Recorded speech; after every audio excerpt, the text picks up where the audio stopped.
कार्यक्रम के प्रायोजक हैं कृषि एवं किसान कल्याण मंत्रालय, भारत सरकार। हर जोखिम से निकल कर फसल आए, सुरक्षित हो जाए। फसल बीमा से हर किसान अब आत्मनिर्भर हो जाए। संकट के समय प्रधानमंत्री फसल बीमा योजना किसानों के लिए वरदान है। अब सूखा पड़े या बाढ़ आ जाए कोई डर नहीं, अब ओले पड़े या कीट पतंगे फसल खा जाए कोई फिक्र नहीं, क्योंकि हमने लिया है प्रधानमंत्री फसल बीमा।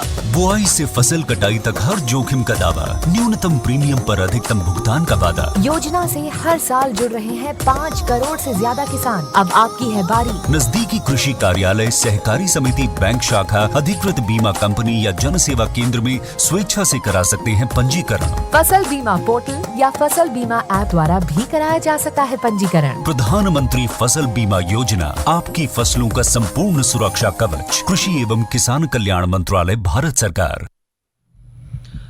पुरुषोत्तम भाई राम राम। विनोद भाई आपने भी और किसान वाणी कार्यक्रम सुनने वाले सारे बाण भाई हमारी राम राम। विनोद भाई जी पुरुषोत्तम भाई, देखो मौसम बदल रहा है। बिल्कुल जी। और मौसम में जब बदलाव आवा है जी, वैसे तो ये सर्दी का है, सर्दी से तो जरूर बचना। बिल्कुल। और मौसम में जब कोई भी बदलाव आवा है, दूसरा मौसम भी बदला है, तो हमने हर चीज़ की देखभाल जरूरी हो जा करनी। बिल्कुल, खुद की भी, अपने डंगरों की भी जी, पशुओं की भी, सब्जियों की भी, फसलों की भी और बागों की भी। बिल्कुल भाई। तो हर चीज़ की देखभाल जरूरी है। और इसमें यदि हम बात कर रहे हैं कि जैसे आप कई बार कहो ना कि भी स्वस्थ रहने वास्ते सब्जी भी खानी चाहिए हरी, हाँ, बिल्कुल। पर फल भी खाने चाहिए। हाँ, तो फल जब हम खाएंगे, जब बढ़िया होंगे तभी तो ना। बिल्कुल। कई बार तो बीमारियां लग जाए उनमें जी। तो आज हम जो चर्चा का विषय लेके आए हैं ना जी, वो फलों से जुड़ा हुआ है। हाँ और विशेष रूप से जो नींबू वर्गीय फल है जी, आपका, उसमें गणे विटामिनों सी जैसे। बिल्कुल विटामिन सी है, और जो विटामिन है सभी तरह के विटामिन जो है वो उसमें भरपूर पाए जाओ हैं। और तो ये तो बताओ विनोद भाई जी कि जो नींबू वर्गीय पौधे हैं जी पुरुषोत्तम वो भाई। कौन कौन से हैं? पुरुषोत्तम भाई, आपने जो आज विषय लिया है वो विषय बहुत बढ़िया लिया, क्योंकि अपना जो हरियाणा क्षेत्र है उसमें नींबू वर्गीय जो फसल है या जो फल है उनका क्षेत्रफल बढ़ता जान लग रहा है। बिल्कुल। और इसका क्षेत्रफल बढ़ता है, जो प्रदेश की अर्थव्यवस्था है और जो किसान भाई की भी जो आमदनी है वो भी बढ़ेगी। बढ़ने लग रही है। और आप जिक्र कर रहे थे भी इसमें कौन कौन से जो है नींबू वर्गीय पौधे हैं, तो वो है माल्टा, संतरा, नींबू, मीठा नींबू और ग्रेप्स फ्रूट। ये सारे जो है नींबू वर्गीय श्रेणी में आवा है। यानी कि नींबू वर्गीय फलों का एक समूह है। हाँ बिल्कुल, ग्रुप है एक। हाँ एक समूह है। और यह भी बताओ, आप कह रहे थे भी इसमें कई विटामिन हुआ, कौन कौन से हुआ जरा? पुरुषोत्तम भाई, इसमें जो है खासकर क्योंकि जो नींबू वर्गीय जो फल हैं वो सारे खट्टे हैं, थोड़ा खट्टापन में है। खट्टेपन में है, तो इनमें विटामिन सी जो है वो तो भरपूर मात्रा में है। इसके अलावा जो है कई फल ऐसे भी हैं जिनमें विटामिन ए, बी और दूसरे जो खनिज तत्व हैं वह भी पाए जाओ हैं। यानी कि अपनी सेहत वास्ते बहुत अच्छे हैं। बिल्कुल बिल्कुल है भाई। और साथ में जो ये फल है उसमें अनेक प्रकार की जो बीमारी है उन तक बचाने की भी क्षमता है। और साथ में आप जिक्र कर रहे थे कि नींबू वर्गीय फसलों में जो बीमारी लाग जाए उन तक भी उनका हमने बचाव करना है। तो जो अच्छी गुणवत्ता लेनी है किसान भाई ने, अच्छी पैदावार लेनी है, तो जो बीमारी है उससे तो बचा के रखना पड़ेगा। अभी जो दूसरी शस्य क्रियाएं हैं वो भी करनी पड़ेंगी। बिल्कुल भाई। जैसे समय पर कटाई, उसकी कटाई छटाई करनी है। जैसे सर्दी आ रही है उससे बचा के रखना पड़ेगा। और सिंचाई हल्की हल्की करनी पड़ेगी। तो ये सारे काम तो करने पड़ेंगे। और फिर उम्र भी देखनी पड़ेगी उनकी, पौधा मेरा कितना बड़ा है। बिल्कुल भाई। पर इसमें एक बात तो है विनोद भाई जी, कि जैसे जो बाग है ना, बाग यो 2-4 महीने की फसल तो है नहीं। बिल्कुल, ये तो सारे साल की फसल है। सारे साल यूं सोचो कि कई सालों की फसल है जी। कई बाग तो आपने देखे होंगे 10-10 साल पुराने हैं। हाँ, पुराने हो जाए। तो उनमें पूरा साल हमने देख रेख करनी पड़ेगी। बिल्कुल, सारा साल उसकी देखभाल भी करनी है, रख रखाव भी करना पड़ेगा, बीमारियां तभी बचा कर रखना है और तो मौसम के बदलाव तभी बचा कर रखना है। तो बीमारियों में भी आप कह रहे थे भी कई बीमारियां लग जाए, तो बीमारी लग गई तो पौधा तो खराब हो गया जी, या फल खराब हो गया। तो कौन कौन सी बीमारियां हैं, तो किस तरह हम अपने नींबू वर्गीय जो पौधे हैं उन्हें बचा के रख सकें? पुरुषोत्तम भाई, एक तो जो है संतरा और माल्टा, इसमें एक कोढ़ लग जाए, कोढ़ की बीमारी है। और इसके लक्षण जो है वो है जो पत्ते हैं, टहनी हैं और जो फल हैं, यानी इन पे लगाया, उन पत्तों पे, टहनियों पे और फलों पे। और इस पर किस तरह के नजरान लग जाएंगे? पुरुषोत्तम भाई ये जो है गहरे भूरे रंग के और खुरदरे इस पर धब्बे पड़ जाए हैं, और जो धब्बे हैं उनके चारों ओर जो है पीड़े जो वृत्ताकार यानी कि गोल गोल से बन जाएंगे। हाँ, गोल गोल जो है वो दिखाई देने धब्बे पड़ेंगे पत्तों पे, टहनियों पे और फलों पे, और वो सारे गोल होंगे और वहाँ, और उससे पता चल जाएगा कि भी जो हमारा नींबू वर्गीय पौधे हैं उन पे कोड लग गया है। और इसके अलावा एक और जो है टहनी मार रोग, टहनियाँ जो है ऊपर सिरे पे जो है सूखनी शुरू हो जाए। हाँ, टहनिया से आपने टहनी मार कह दिया, टहनिया जिसमें खत्म हुआ, हाँ, टहनिया पर असर पड़ा इसका। पुरुषोत्तम भाई कदे कदे तो देखा जाओ कि जो बड़ी बड़ी टहनी है वह सूख जाए हैं, और जो फल है और तना है वह गलना शुरू हो जाए। हाँ विनोद भाई बिल्कुल ठीक कह रहे आप। यदि टहनी खराब होगी और टहनी पे ही फल लगा, हाँ, उसमें पोषक तत्व जो फल तक नहीं पहुंच पाते, पहुंच देनी, हाँ, वो सूख जाए, तो वो टहनी भी खत्म हो जाएगी और फल भी खत्म हो जाएगा, दोनों चीजें खत्म। बिल्कुल भाई।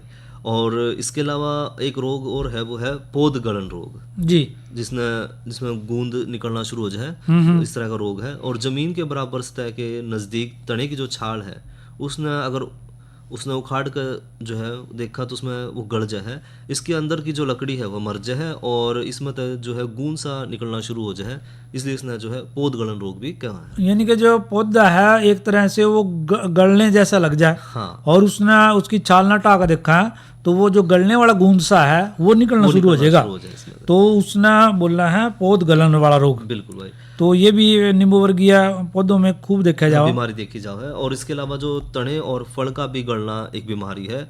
इसमें पहले तो पत्ते, फिर टहनी और फल पर जो है बाहर तय पीले रंग के गोल धब्बे इस पर पड़ जाए हैं, और बाद में ये जो धब्बे हैं ऊपर की तरफ उभरना शुरू करते हैं, और साथ में खुरदरे और गहरे भूरे रंग के हो जाए हैं।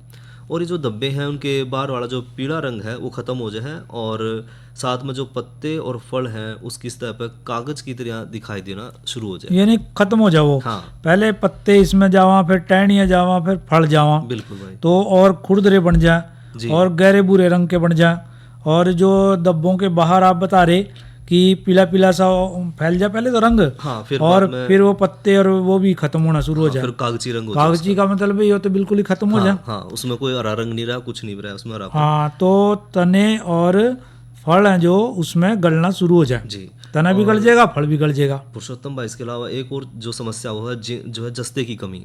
जी, पत्ते की जो नस है उसके बीच की जगह जो है सफेद सी हो जाए, और ऊपर के जो पत्ते हैं वो छोटे रहने लग जाए, तो समझ लो कि भाई जो है फड़ा में जस्ते की कमी होगी। एक बात तो है विनोद भाई जी, भी जैसे हम बाग लगावा जी, तो हम मिट्टी की जांच करवावा, हाँ, और बीच बीच में भी हमारे भाइयों ने जो बागवानी कर रहे हैं, हाँ, भाई उन्होंने मिट्टी की जांच करवा लेनी चाहिए। बिल्कुल भाई। उससे एक तो दूसरे जो पोषक तत्व हैं उनका पता चल जाएगा, बिल्कुल कितनी कमी है। अनावश्यक जो हम छिड़के हैं वो उससे तो बचाव हो जाएगा, उससे भी खर्चा कम होगा। अब जैसे मिट्टी की जांच करके होगी तो जस्ते वाला अभी आ जाएगा इसमें, हाँ, कि जस्ते की कमी है कि नहीं जमीन में।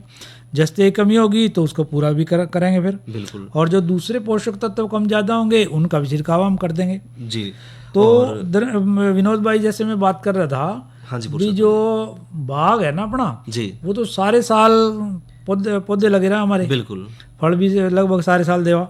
तो इसका अर्थ तो यूँ है जो आप बता रहे या बीमारियां बता रहे जो, हाँ, भाई उनकी तो हमने सारे साल सुरक्षा करनी पड़ेगी, बिल्कुल अच्छी तरह से, हाँ, देखभाल करनी पड़ेगी। तो फिर यूँ बताओ आप भी कौन कौन सी जितनी बीमारियां तो बता दी आपने, जी, जी, इनका उपाय तो देखना पड़ेगा। बिल्कुल, जिस तरह से आप शुरू से लग जाओ, जैसे आजकल का टाइम चल रहा है, हाँ, नवंबर, दिसंबर, जनवरी, फरवरी, तो कौन कौन किस तरह से ये बीमारियां हटेंगी हमारे नींबू वर्गीय पौधों से? जी, पुरुषोत्तम भाई दिसंबर तक अगर फरवरी तक महीने की बात करें कि जो सर्दी का समय है, उस सर्दी के 3-4 महीने में एक तो जो गोंद निकलने वाली जो भाग है, जी जी, नींबू वर्गीय अभी बात कर रहे, हाँ, जो उनमें जो है कुरेद के एक तो उन्हें साफ कर लें और बोर्डो पेस्ट लगाओ, यानी उन्हें साफ कर दे एक बार तो, हाँ, और बोर्डो पेस्ट लगा दे उसके ऊपर, भर दे उसमें, हाँ, और फिर जो 1 हफ्ते के बाद दोबारा फिर उसमें बोर्डो पेस्ट जरूर लगाओ जी, और यानी कमी समी रह जाए फिर, हाँ, पूरी कर दे, हाँ, फिर पूरी कर दे। और काट छाट के बाद जो है वो 0.3% का लगभग, यानी कि क्या लगे 3 ग्राम जो है, 3 ग्राम, हाँ, 1 लीटर पानी 500 लीटर पानी में बने घोल में जो है 3 छिड़काव करें।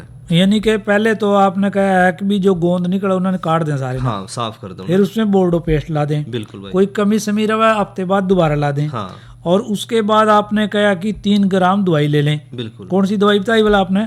इसमें जो है पुरुषोत्तम भाई, एक तो जो पहला छिड़काव जो कर रहे हैं वो अक्टूबर है, दूसरा उसमें दिसंबर तक लेकर और तीसरे जो है फरवरी तक करें। और इसमें जो है 500 मिलीलीटर प्लांटा मासिन, ये दवाई लेनी। प्लांटा मासिन जो है 500 मिलीग्राम दवाई लेकर उसने साथ में 2 ग्राम जो उसमें कॉपर ऑक्सीक्लोराइड, कॉपर ऑक्सीक्लोराइड ने प्रति लीटर के हिसाब से पानी की दर में मिलाकर जुलाई छिड़काव कर दें। हाँ, छिड़काव कर दें बस। तो कॉपर ऑक्सीक्लोराइड ये लेनी है। हाँ, 2 ग्राम। और इनका छिड़काव करना है। और छिड़काव भी विनोद भाई अच्छी प्रकार से करना है, पौधा नहाया जैसा लगे। हाँ। और इस तरह से दिसंबर, जनवरी, फरवरी इस तरह से छिड़काव करते चले जाऊंगा। फिर आगे आ जाएगी मान ले अगले महीनों की बात। हाँ, जब फिर फरवरी के बाद जब गर्मी का मौसम शुरू होना, जैसे अभी मौसम की बात कर ही रहे अपन कि मौसम में बदलाव आएगा तो पौधे में बदलाव आएगा, हमारे में बदलाव आएगा। बिल्कुल भाई।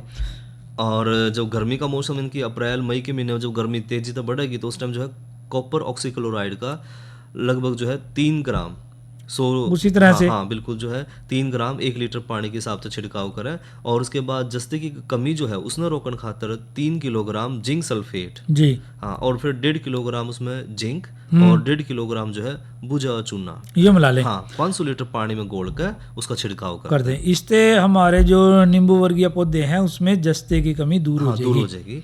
और पुरुषोत्तम भाई साथ में जो है जुलाई के महीने में जो है बरसात की पहली बौछार आनी शुरू हो जाए, उससे बचा के रखना। हाँ, तो उससे बचा कर रखना है। तो उसके बाद भी जो है तुरंत बाद जो है वो 0.3% कॉपर ऑक्सीक्लोराइड का छिड़काव एक बार फिर कर दे रहा है।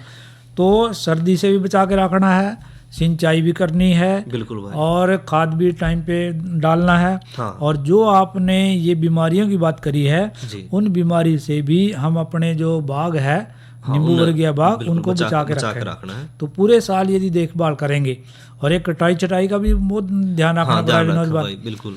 तो कटाई चटाई होगी ना तो बढ़वार बड़ा उसमें। हाँ। और फिर जो कई बार तो ऐसा भी हो छोटा मोटा रोग लग जाए तो टहनी काट का हम अलग कर दें। अलग कर दें। या कोई थोड़े बहुत कोई फल है खराब हो रहा हो उसको भी अलग कर दें। तो ये सारी बातें यदि ध्यान रखेंगे तो हमारा जो नींबुओं का जो समस्या अगर थोड़ी बड़ी दिखाई दे तो फिर अपना जो है विशेषज्ञ है उससे संपर्क करें तो और भी बढ़िया है। क्योंकि बागवानी के जो विशेषज्ञ है ना वो हमने हर चीज इस बारे में जानकारी देवा है, प्रशिक्षण भी देवा है और ये भी बतावा है कि कौन सी दवा का सही प्रयोग हमने किस तरह से करना है। तो यह सारी जानकारी आपने ली। तो उसके बाद करेंगे अगली चर्चा। कोरोना वायरस के खतरे से बचते हुए फसल की कटाई, बिक्री, खरीद, नई फसल की जुताई और बुआई सुरक्षित हो सकती है अगर हम लगातार हाथों को साबुन और साफ पानी से नियमित अंतराल पर धोते रहें। नाक, मुंह को मास्क, गमछे या कपड़े से ढक कर रखें। आंख, कान, नाक, मुंह न छुएं। आपस में 2 गज की दूरी बनाए रखें। मास्क और 2 गज की दूरी के मंत्र को अभी हमें छोड़ना नहीं है। फसलों की बुवाई एवं कटाई करते समय आपस में कम से कम 2 गज की दूरी बनाए रखें। फसल की कटाई करने के बाद छोटे छोटे ढेरों में इकट्ठा करें। कृषि के औजारों की समय समय पर सफाई करें। एक दूसरे के साथ औजारों की अदला बदली न करें। श्रमिकों के शौचालयों और हाथ धोने की जगह की ठीक से सफाई जरूरी है। बुआई, कटाई एवं मड़ाई के दौरान इस बात का ध्यान रखें कि इन स्थानों के आसपास कोई थूके नहीं।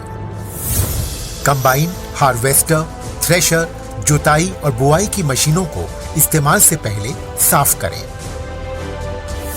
मशीनों के इस्तेमाल से पहले और इस्तेमाल के बाद हाथ साबुन से साफ करें। वाहनों, बोरियों, थैलियों और पैकिंग के दूसरे सामान की साफ सफाई पर भी खास ध्यान दें। खरीद केंद्र पर आने से पहले किसानों एवं श्रमिकों की जांच। खरीद केंद्रों पर भीड़ न लगाएं एवं किसानों को बारी बारी से बुलाएं। गोदामों पर खरीदी हुई फसल को लेने में शीघ्रता करें ताकि किसानों एवं श्रमिकों को रुकना ना पड़े। कोरोना के खतरे से बचाव और अधिक जानकारी के लिए आरोग्य सेतु ऐप डाउनलोड करें। देश में खाद्य सुरक्षा के ये सिपाही भोजन की निरंतर उपलब्धता को सुनिश्चित करते हैं। किसान स्वस्थ रहें तभी हम कोरोना वायरस से जीत पाएंगे, आगे बढ़ पाएंगे। किसान सबल, देश प्रबल। विनोद भाई जी पुरुषोत्तम भाई, अभी आपने देखभाल की बात करी नींबुओं की, जी पर मौसम की बात भी आई उसमें। बिल्कुल भाई। पर ये तो बताओ कि आज और कल मौसम कैसा रहेगा, ताकि हमारे भाई उसी तरीके से खेती बाड़ी का काम करें। पुरुषोत्तम भाई देखो, दिन के और रात के मौसम में तो काफ़ी बदलाव आ गया है। और मौसम की अगर बात करें तो आज का अधिकतम तापमान रहा 32 डिग्री सेंटीग्रेड और न्यूनतम तापमान रहा 15 डिग्री सेंटीग्रेड। और आने वाले कल का जो मौसम है उसका अनुमान है कि कल अधिकतम तापमान रहने की संभावना है 30 डिग्री सेंटीग्रेड और न्यूनतम तापमान रहने की संभावना है 12 डिग्री सेंटीग्रेड। यानी कि सर्दी बढ़ने की संभावना है। हाँ, यानी और सवेरे शाम तो कोहरा भी। हाँ, थोड़ा सा कोहरा भी है जो है, धुआं उसका रहेगा प्रभाव। और पुरुषोत्तम भाई, कल का क्या कार्यक्रम लेकर आ रहे हो आप? हाँ, कल किसानवाणी में वैसे तो आप जानो विनोद भाई कि कल तो इतवार है जी, और इतवार न तो हमारा प्रोग्राम रहा है थारी चिट्ठी मारेगी।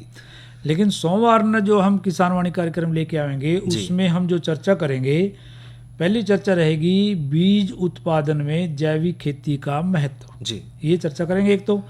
और दूसरी चर्चा का विषय रहेगा आज की नसीहत के अंतर्गत फसल अवशेष जलाने के दुष्प्रभाव व सही प्रबंधन जी। इन दोनों विषय पे हम कल चर्चा करने वाले हैं। और विनोद भाई जी पुरुषोत्तम देखो, भाई, चर्चा तो करोगे आप और दूसरा विषय की चर्चा भी करोगे। बिल्कुल बिल्कुल भाई। पर अभी तो देखो भाई तैयार हो रहे हैं मनोरंजन वास्ते, बिल्कुल। तो पहला करवाओ भाइयों का मनोरंजन और फिर करेंगे अगली चर्चा। लो पुरुषोत्तम भाई, सुनाइयो लोकगीत।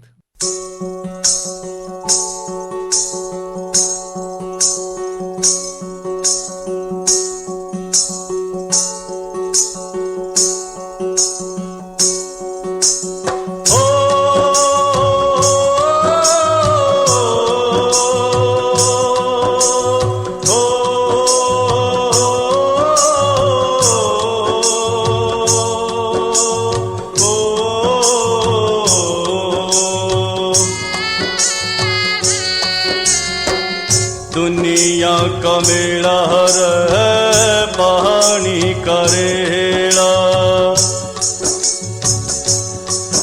हो दुनिया का मेला है पानी करेला।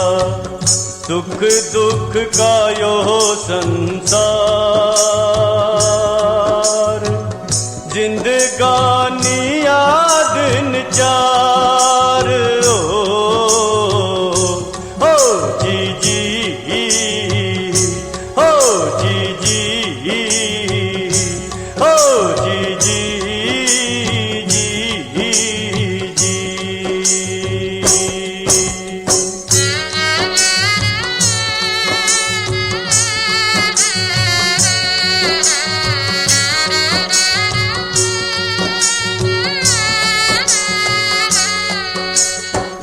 ना कुछ तेरा ना कुछ मेरा,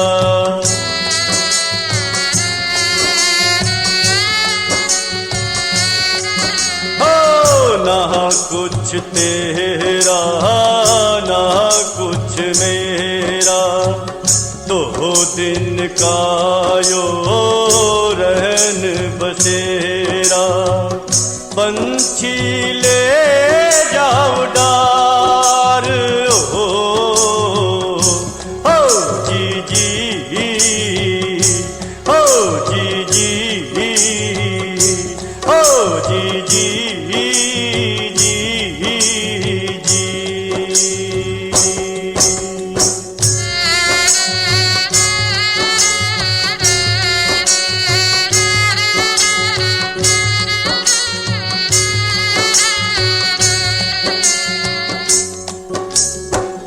झूठा जग यो झूठी काया,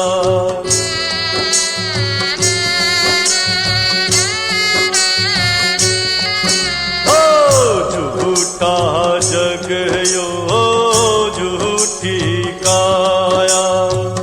मूर्ख बंदे क्यों भरमाया, जाना हरि के द्वार।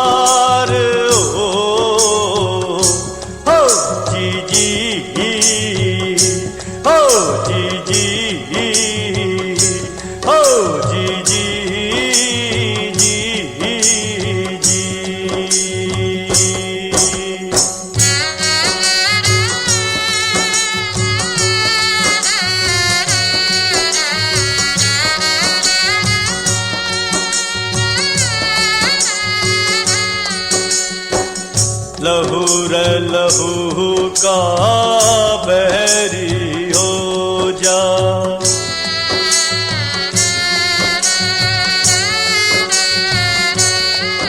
अरे लहू रे लहू का बैरी हो जा। भाई न भाई धोखा दे जा। बड़ा रब खत की मार हो जी जी, हो जी जी, हो जी जी जी जी।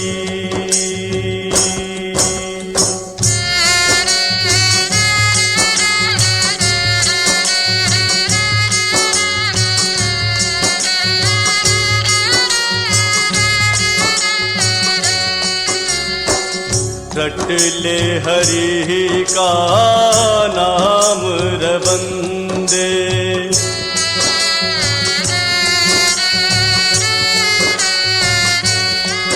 हो रट ले हरि का नाम रे बंदे।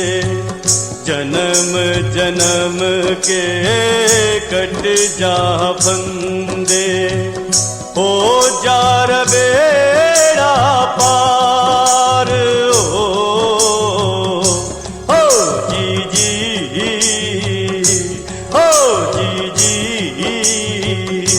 हो जी जी जी जी। दुनिया का मेला रे पानी का रेड़ा। सुख दुख का यो संसार। जिंदगानिया दिन चार हो जी जी, हो जी जी, हो जी जी जी जी।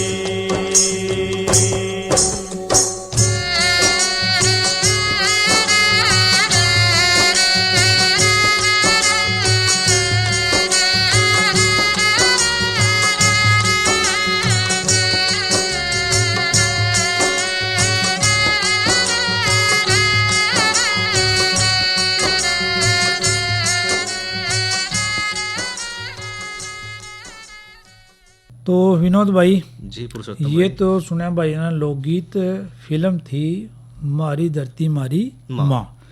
और आप पहले कह रहे थे भी एक विषय की चर्चा और हमने करनी है। हाँ पुरुषोत्तम भाई, आज की नसीहत के तहत चर्चा करेंगे रबी फसलों में बीज उपचार से दीमक की रोकथाम पे। अच्छा दीमक। हाँ। तो ये तो बड़ी खतरनाक सी बात कह रहे आप। बिल्कुल पुरुषोत्तम भाई, क्योंकि दीमक जो है एक ऐसा जीव है जो जित लागे घोड़े नुकसान पहुंचावे। वो तो फसलों में भी लग जा, हाँ। सब्जी में भी लग जा, कपड़े में भी लग जा, लकड़ी में भी लग जा, घर में भी नुकसान पहुंचावा। हाँ, हर जगह नुकसान। और यदि गलती से कोई भाई किसान भाई जो है ना गोबर की कच्ची खाद कहीं डाल दे, हाँ, हाँ, उसमें गड़ा लग जाए, उसमें तो तेजी तो बढ़ा यार।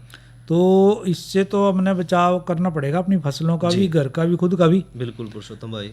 और खासकर जब ये दीमक है जो खासकर ये जो जमीन के नीचे जो जड़ है उसमें खा कर जो है फसल ने नुकसान पहुंचावा है, फसल पीली पड़ जाए, क्योंकि जो रस है जो जड़ के माध्यम तक पहुंच रहा था ऊपर पौधे में वो खत्म हो जाए जड़ तो, और फिर जो है फसल सूख कर गिर जाए।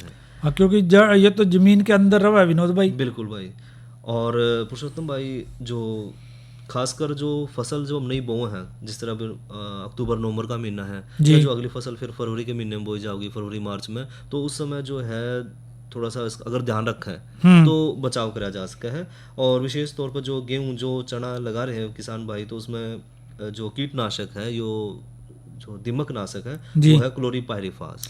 तो इसका बीज का उपचार का तरीका बताओ विनोद भाई, भी किस तरह से कितना बीज लेना और कितना हमने क्लोरीपाइरिफास जो दवा कह रहे आप वो कितनी मिलानी, किस तरह से फिर बिजाई करनी। पुरुषोत्तम भाई 1 क्विंटल यानी कि 100 किलोग्राम बीज ने पहले तो पक्के फर्श पे या फिर कोई सी पॉलीथीन की शीट पे बढ़िया डाल बिछा लें, यानी कि बिछा लें उसको। हाँ, पूरा फैला दें जी। और आधी दवाई का जो गोल है वो बीज पे छिड़क दें और इसमें अच्छी तरह से मिला लें, यानी कि दवा आधी लेवा और उन्हें मिला दे अच्छी तरह से। फिर और उसके बाद जो है जो बची हुई आधी दवाई है उसका घोल फिर छिड़काव माध्यम से सारे बीज जो हमने बिछा दिए थे उन पर छिड़क दें ताकि हर एक बीज पर दवाई जरूर लाग जाए, यानी कि 2 बार वो बिछाव कर दें, छिड़काव कर दें। जी। और जो उपचारित बीज है उसने फिर रात भर जो है फैला कर डाल दें और उसे सूखण दें और सुबह उसने फिर बिजाई खातर हम इस्तेमाल कर सके हैं। तो इस तरह से हमने बीजोपचार करना है। और ये बीजोपचार करेंगे विनोद भाई तो हमारे जो बीज से होने वाले बीमारियां है ना, बीज जनित रोग, वो उससे बचाव हो जाएगा। और ये जो दीमक है, और दीमक तो क्योंकि उससे नीचे जमीन में रहा और जमीन में जो भी बीज का या जड़ रहेंगी उन्हें खा जाएगा और उससे हमारा पौधा सूख जाएगा। पुरुषोत्तम भाई, जो बीज उपचार के फायदे हैं ना, वो क्या फायदा है कि एक तो एक उत्तम और टिकाऊ, सस्ता भी है, आसान है और अच्छा तरीका है जी बीज उपचार करना। और जो मित्र कीट है और जो परजीवी हैं उन जो है वो ज़्यादा सुरक्षा प्रदान कर रहे हैं इस माध्यम से। और जो अंकुरित पौधे हैं उसमें भी जो पक्षियाँ नुकसान पहुँचाओ हैं उसका नुकसान भी कम से कम हो जाए। साथ में तो आप यूँ कहना चाह रहे हैं कि हमने बीज उपचार अच्छी प्रकार से करके ही रबी फसलों को बोना है, तभी हम दीमक से बचाव जो है कर सकेंगे। जी। तो विनोद भाई देखो अब कार्यक्रम का समय यही समाप्त हुआ है। भाइयों से लेवा इजाजत। अच्छा भाइयों, राम राम। अरे अरे अरे क्या कर रहा है? इधर इधर इधर हम बोल रहे हैं तेरे बीजू का। पुतला बोल रहा है? पक्षियों से तो हम खेत को बचा लेते हैं, पर इन घातक रसायनों से कैसे बचाएं? मतलब? देख बेटा, तू जो ये अंधाधुंध रसायन मिलाता है ना, मिट्टी की सेहत बिगड़ने लगी है। और जब माटी ही कमजोर पड़ जाएगी तो उपज कैसे सेहतमंद होगी? अरे पहले ऐसा नहीं था। पूछना अपने बड़े बुजुर्गों से, कैसे फसल लहलहाती थी, शुद्धता झलकती थी। हाँ, माटी भी तंदुरुस्त और लोग भी। अरे अब पहली वाली बात कहाँ? पर अब तो सब यही डाले हैं। सब नहीं, आज भी लाखों जागरूक किसान परंपरागत विधि से फसल उगा रहे हैं। खर्चा कम और उपज की कीमत भी बेहतर पा रहे हैं। सच है? रे बेटे, एक्सपीरियंस से बता रहे हैं, धूप में बाल सफेद नहीं किए हैं। हाँ। ठीक है भाई, मैं भी आज से जैविक खेती शुरू करूंगा। माटी से प्रेम की परंपरा है, परंपरागत खेती। कार्यक्रम के प्रायोजक थे कृषि एवं किसान कल्याण मंत्रालय, भारत सरकार।